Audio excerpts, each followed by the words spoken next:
ආයුබෝවන් වසර 16කට පසු ශ්‍රී ලංකාවෙන් විශිෂ්ට ජයක්. 2025 ජුනි මාසයේ 5 වනදා ශ්‍රී ලංකා කණ්ඩායම බ්‍රූනයි කණ්ඩායමට විරුද්ධව වසර 16කට පසු පාපන්දු තරඟ ජයක් දිනා ගැනීමට සමත් වී ඇති බවට තොරතුරු වාර්තා වෙනවා.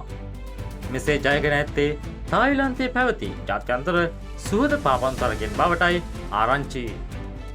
එම තරගයේදී ගෝල 1-0ක් ලෙස බ්‍රූනයි කණ්ඩායම පරාජය කිරීමට ශ්‍රී ලංකා කණ්ඩායම සමත් වී තිබෙනවා. මෙම තරගයේ පළමු අර්ධයේදී දෙපිළටම ගෝල වාර්තා කිරීමට නොහැකි වී තිබෙනවා. එසේ තිබියදී තරගයේ 57 වන මිනිත්තුවේදී ලියෝන් පෙරේරා ශ්‍රී ලංකාව වෙනුවෙන් ජයග්‍රාහී ගෝලය වාර්තා කර ඇති බවටයි වාර්තා වන්නේ. ඒ අනුව ශ්‍රී ලංකාව මේ වන විට ජාත්‍යන්තර පාපන්දු ශ්‍රේණිගත කිරීම වල 200 වන ස්ථානයේ පසුවන අතර බ්‍රූනයි කණ්ඩායම 185 වන ස්ථානයේ පසුවන්නේ ශ්‍රී ලංකාවට වඩා ස්ථාන 15ක් ඉදිරියෙන් වීම විශේෂයි.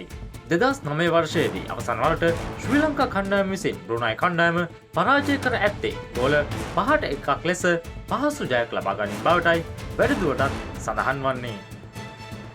තවත් මෙවන් අලුත් තොරතුරකින් යලි හමු වෙනකන් ගිහින් එන්නම් ඔයාලා හැමෝටම සුබ දවසක්.